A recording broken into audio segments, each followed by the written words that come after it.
My name is Marcus Hale, and what the HOA did to my dog shattered more than just my peace.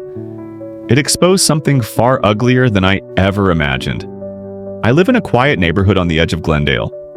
My wife and I moved in 5 years ago to raise our daughter, Emma. We found a lovely single-story house with a small yard, a white fence, and the promise of community. We loved it. But the real heart of our home was Barkley, our golden retriever.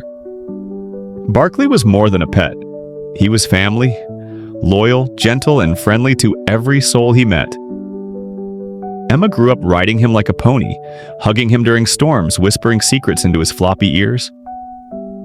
We never had complaints, not until a new HOA president, Brad Langford, took over. Brad was the kind of man who wore sunglasses at HOA meetings, talked like a politician, and had zero tolerance for what he called disruptions. And apparently Barkley, sweet, goofy Barkley, was a disruption. It began subtly. A letter arrived. Notice of noise disturbance. The claim?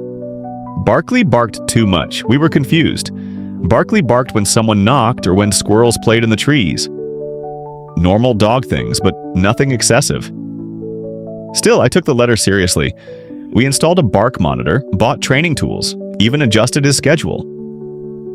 2 weeks later, another letter arrived, this time with a $150 fine. Then another, and another. We asked for proof. Audio? Video? Complaints from neighbors?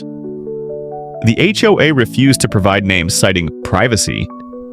But I knew my neighbors. No one complained. I even asked around. Most were shocked. Some were angry on our behalf.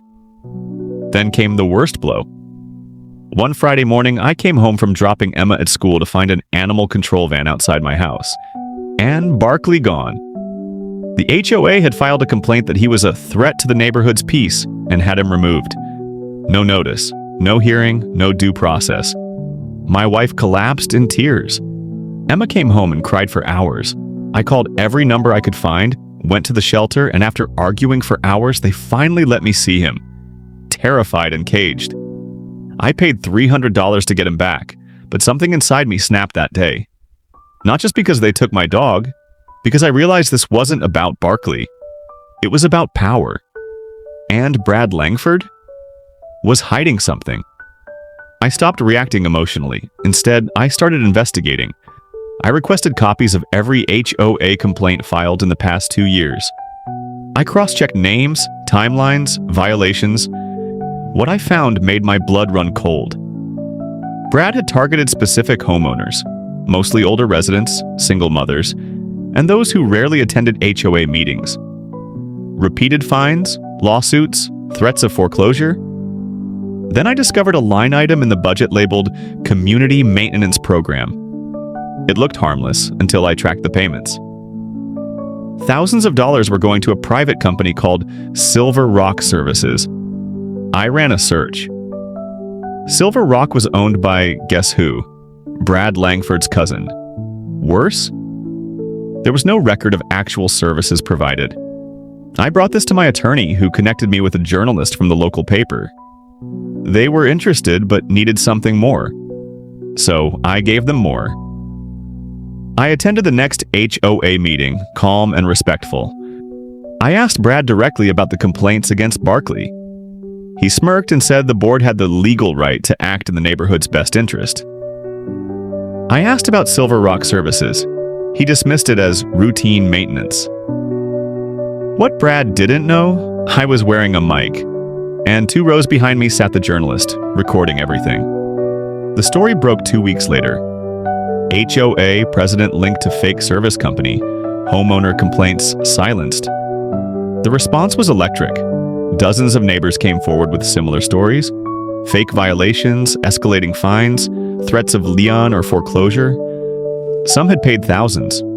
One elderly couple nearly lost their home. Within days, a petition to remove the HOA board hit over 80% of the neighborhood's signatures. Brad tried to claim the whole thing was a misunderstanding, but it was too late. The city launched an investigation. The HOA was audited. Brad was forced to resign, and soon after, he was arrested on charges of fraud, racketeering, and misuse of community funds. Silver Rock Services was dissolved, but the best part? The judge not only ordered restitution to affected residents, but ruled that the HOA must allow transparency of all future operations, and every homeowner must have voting access. And Barkley? His name was cleared. The HOA issued an official apology and passed a new amendment. No pet could be removed without a verified multi-neighbor complaint and due process. The neighborhood changed after that. People talked more, helped each other, attended meetings. HOA elections became fair. Decisions became democratic. And I was voted onto the new board, not out of ambition, but out of duty. Emma sleeps soundly now with Barkley curled at her feet. Every now and then, neighbors still mention that wild story, the day a barking dog brought down a corrupt empire.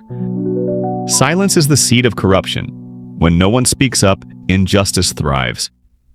Never underestimate persistence.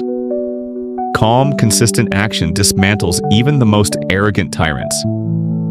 Power without accountability is dangerous, and every community deserves transparency. Family is worth protecting, no matter what form it takes. Sometimes the smallest voice, a dog's bark, is all it takes to wake the whole block up. So if you ever feel powerless in your own home, if rules are used as weapons, if they come after the things you love, don't just bark back. Bite with the truth and never back down.